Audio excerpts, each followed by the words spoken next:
हाथ में त्रिशूल गरवा, हाथ में त्रिशूल गरवा, सोनवा के हार रूपवा मनवा मोहत बा। तुवाड़ी शेर पर सवार रूपवा मनवा मोहत बा। बाड़ी शेर पर सवार रूपवा मनवा मोहत बा। हाथ में त्रिशूल गरवा, हाथ में त्रिशूल गरवा, सोनवा के हार रूपवा मनवा मोहत बा। तुवाड़ी मैया शेर पर सवार रूपवा मनवा मोहत बा। यहाँ पर दुर्गा सप्तशती का प्रथम अध्याय जो बहुत ही सुंदर और सबसे ज्यादा अच्छा भक्तिमय भक्ति भाव भरा हुआ यह अध्याय है। मेधा ऋषि द्वारा राजा सूरत एवं समाधि नामक वैश्य को देवी महात्म सुनाना तथा मधुकैटभ वध का वर्णन करना। और मार्कंडे जी ने कहा, मैं सूर्यपुत्र सावड़ी मनु के उत्पन्न होने की कथा को विस्तार पूर्वक वर्णन करता हूँ, उसे तुम ध्यान पूर्वक श्रवण करो। भगवती महामाया की कृपा से सूर्यपुत्र सांवड़ जिस प्रकार मनवंतर के अधिष्ठात्रा हुए हैं, मैं उस घटना को अच्छे से सुनाता हूँ, आप भी श्रवण ध्यान पूर्वक सुनो। प्राचीन काल में स्वरोचिस नामक मनवंतर में सूरत नाम के एक विख्यात बहुत ही प्रसिद्ध प्रतापी राजा थे। उनका नाम था सूरत। और चैत्र वंशोत्पन्न उस सूरत राजा का सारे भूमंडल पर एक छत्र राज था। सारे भूमंडल के राजा थे राजा सूरत। वे प्रजाओं का पालन और संतानों अपने संतान के समान प्रजा का पालन करते थे। जिस प्रकार से संतान की सेवा होती है, अर्थात धर्म के अनुसार आचरण करते थे और प्रजा उनकी बहुत ही खुश थी। और 30 दिन पर भी कोल विध्वंसियों नामक छत्री उनसे द्वेष करते थे। अब कुछ दुश्मन तो होते ही हैं। तो राजा सूरत की दंड व्यवस्था अत्यंत कठोर थी। अपने विपक्षियों के साथ राजा सूरत ने भीषण संग्राम किया। यद्यपि कोल विध्वंसी क्षत्रियों की संख्या बहुत अल्प थी, किंतु विजय लाभ उन्हीं लोगों को मिला। अर्थात राजा सूरत हार गए युद्ध में और विरोधियों द्वारा पराजित होकर के राजा सूरत अपने राजधानी में वापस लौट आए। हार गए तो और अपने देश तक ही अपने राज्य की सीमा निर्धारित करके राज करने लगे, क्योंकि युद्ध में हार गए तो विस्तार करने का कुछ प्रश्न ही नहीं उठता है। और इससे अधिक वो अपने राज्य का विस्तार नहीं कर सके राजा सूरत, बल्कि पहले से शासित भूमि भी उन्हें छोड़नी पड़ी, क्योंकि शत्रु थे। शत्रुओं ने कब्जा कर लिया और अपनी हार मान लेने पर भी शत्रुओं ने उनका पीछा नहीं छोड़ा और राजा सूरत पर पुनः आक्रमण कर दिया। राजा सूरत का युद्ध के कारण सैन्य बल जो है उनका क्षीण हो गया था, कमजोर हो गए थे, आर्थिक हानि हो गई थी। इसलिए उनके मंत्रियों ने भी, विश्वास पात्र मंत्रियों ने भी उनका कुचक्र रच करके सूरत के संपूर्ण राज्य को हस्तगत कर लिया। और राजा में अब राजश्री भी नहीं रही, अर्थात उनका राज्य भी अब उनके हाथ से चला गया।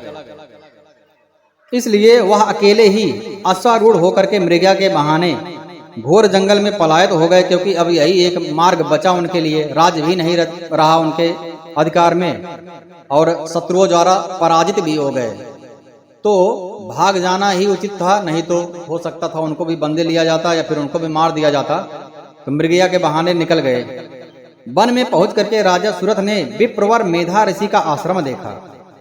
अब वन में एक ऋषि रहते थे, उनका नाम था मेधा ऋषि, बहुत ही ज्ञानी सिद्ध महात्मा। मुनि के आश्रम में अनेक नरभक्षी एवं मांसाहारी हिंसक पशु अपनी स्वाभाविक हिंसा वृत्ति को त्याग करके शांत भाव से विचर रहे थे। जो भी ऋषि सिद्ध हो जाते हैं, उनके आसपास का वातावरण भी उनके तरंगों से अछूता नहीं रहता है, अर्थात हिंसात्मक भावना खत्म हो जाती है। ऐसे ही थे मतंग मुनि। मतंग मुनि की शिष्या थी सबरी। सबरी के आश्रम में भी हिंसक जानवर और हिरन, शेर सब एक साथ रहते थे बड़े ही प्रेम से।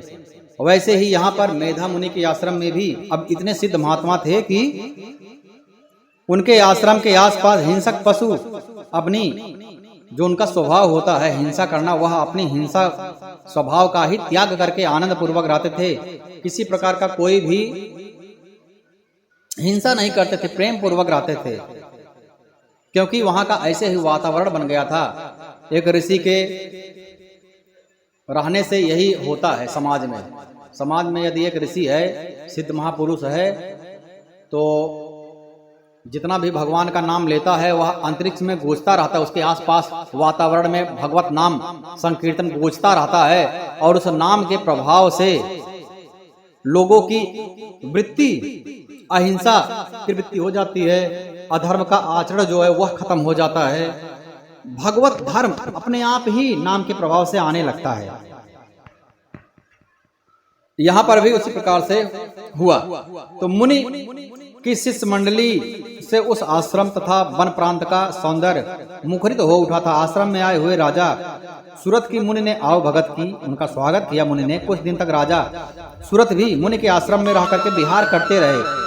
एक बार मोह माया से ग्रसित होकर के राजा सूरत अपने मन में सोचने लगे, मेरे पूर्वजों द्वारा अधिकृत नगर आज मुझसे वियुक्त होकर के खंडहर सा हो रहा है। अब राजपाट तो चला गया, उनके पूर्वजों की जो वस्तु थी, और मेरे विश्वासघाती कर्मचारी ना जाने उस नगर की रक्षा कर रहे होंगे या फिर नहीं कर रहे होंगे। यह राजा सूरत के मन में विचार आने लगा। अपने शरीर से निरंतर मद बहाने वाला मेरा मदमत हाथी ना जाने आज किस अवस्था में होगा। जो लोग मेरी कृपा दृष्टि से आकांक्षी धन और भोजन प्राप्त करने के लिए सदैव तत्पर रह करके मेरा अनुसरण किया करते थे, वे ही लोग अब निश्चित रूप से अन्य राजाओं के मुखापेक्षी होंगे।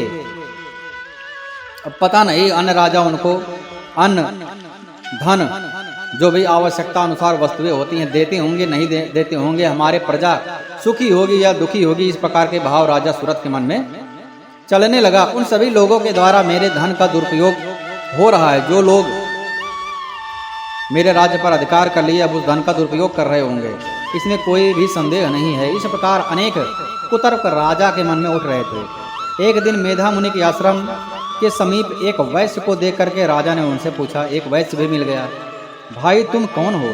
तुम्हारे यहाँ आने का क्या प्रयोजन है? तुम तो देखने में बहुत ही व्यग्र और अनमाने से जान पड़ते हो। राजा के इस सहानुभूतिपूर्ण वचन सुन करके उस वैश्य ने राजा को प्रणाम किया। और अब वैश्य बता रहा है, वैश्य ने कहा, राजन मैं संपन्न कुल में उत्पन्न वैश्य जाति का मनुष्य हूँ, मेरा नाम समाधि है। वैश्य का नाम था समाधि। और धन लोलुप स्त्री पुत्रों ने अपने स्वार्थ साधन के लिए मुझे घर से बाहर निकाल दिया है। अब समाधि वैश्य को उनके पुत्रों ने ही, स्त्रियों ने ही मिलकर के घर से बाहर निकाल दिया। इस समय मैं स्त्री पुत्र और धन विहीन हो गया हूँ, मेरे पास कुछ नहीं है, ना तो स्त्री है, ना तो धन है, ना तो पुत्र है। मेरे अपने प्रियजनों ने ही मेरे धन का हरण करके मुझे उस धन के लिए अनअधिकारी ठहरा दिया है, तुम उसके योग्य नहीं हो।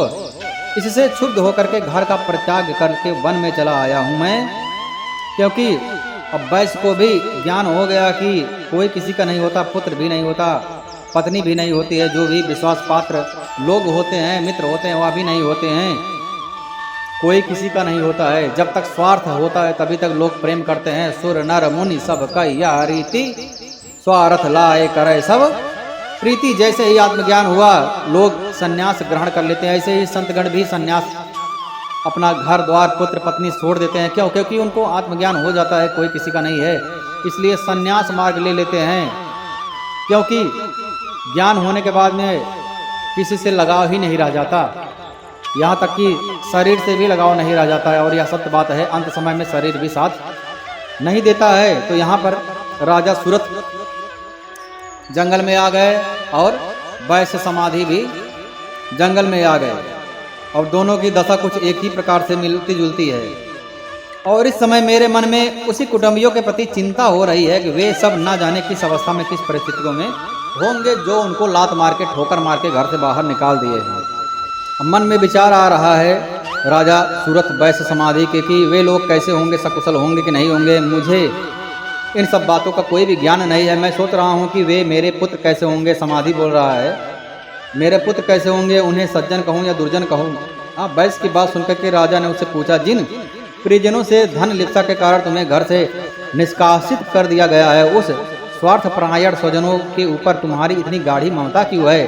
अब तो निकल गए हो, आ गए हो जंगल में, फिर भी यह माया साथ नहीं छोड़ रही है। निकल तो गए शरीर से, लेकिन मन से उसी पुत्र पत्नी धन में ही लगे हुए हो। अर्थात शरीर से निकले हो लेकिन मन से नहीं निकले हो, अर्थात अभी भी तुम वही घर परिवार में ही हो। वैश्य ने कहा राजा से, आपका यह प्रश्न उचित ही है। मेरा मन उस स्वार्थी कुटुंबियों की ममता छोड़ने को तैयार ही नहीं है।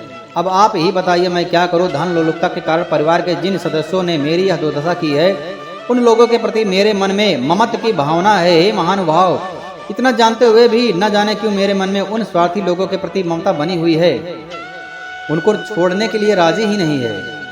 इसके रहस्य को जानने की इच्छा है, लेकिन मैं जान नहीं पा रहा हूं यह क्या कारण है। क्यों मैं छोड़ तो चुका हूं, फिर भी मेरा मन वही बार बार लगता है। मेरे पुत्र कैसे होंगे, पत्नी कैसे होंगी, मेरे धन की रक्षा कोई कर रहा होगा, नहीं कर रहा होगा। उन लोगों के विरह से कातर होकर के मैं आहें भर रहा हूं, जिनके फलस्वरूप अच्छा जिन्होंने लात मार के निकाल दिया, उनसे ही अभी तक मन उनसे ही लगाव कर रहा है, अभी तक मुक्त नहीं हो पाया है, जबकि शरीर से भगा दिए गए हैं। मेरे मन में उथल पुथल मची हुई है। कुटुंबियों का मुझसे कुछ भी लगाव नहीं है। अच्छा, वो लोग उनसे कुछ भी लगाव नहीं रखते हैं, फिर भी मेरा मन उन लोगों के प्रति संतप्त हो रहा है। समझ में नहीं आता है कि यह क्या माया है और क्या लीला है और इसके पीछे का रहस्य क्या है।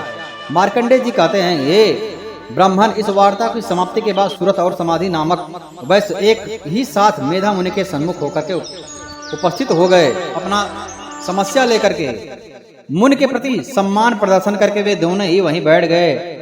इसके बाद राजा सूरत और वैश्य में परस्पर कुछ बात होने लगी। राजा ने कहा, भगवान, मैं आपसे एक निवेदन करना चाहता हूँ, कृपया आप उसे बताइए।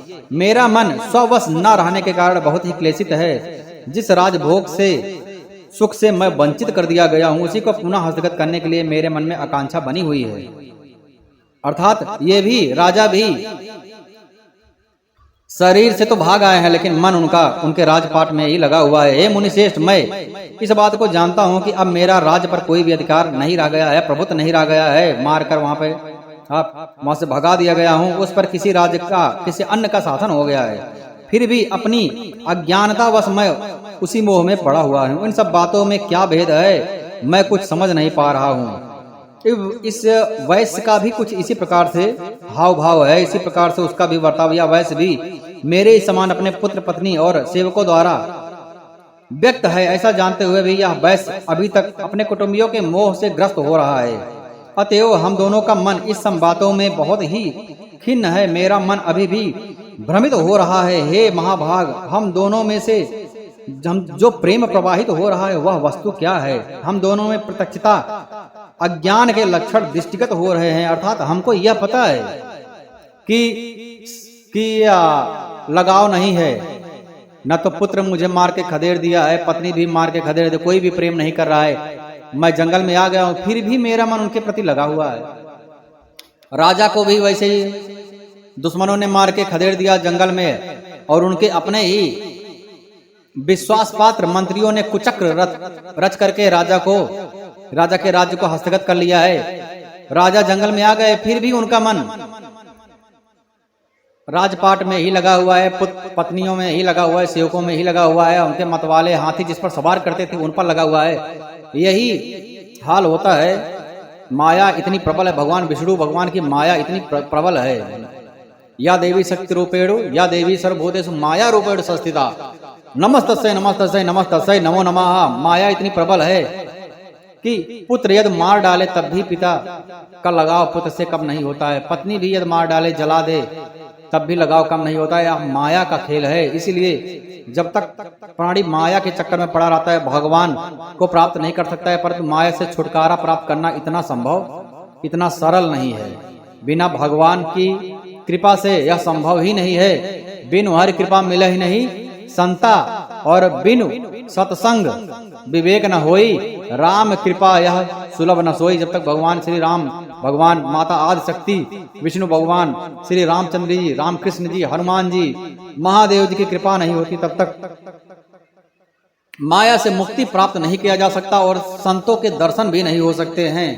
अब यहाँ पर उसी प्रकार से हाल है। यही कारण है समस्त जीव 84 लाख योन में फंसा रहता है और वह निकल ही नहीं पाता है, निकालने पर भी निकलना नहीं चाहता है, क्योंकि माया इतनी प्रबल है कि उसको बांधे ही रहता है।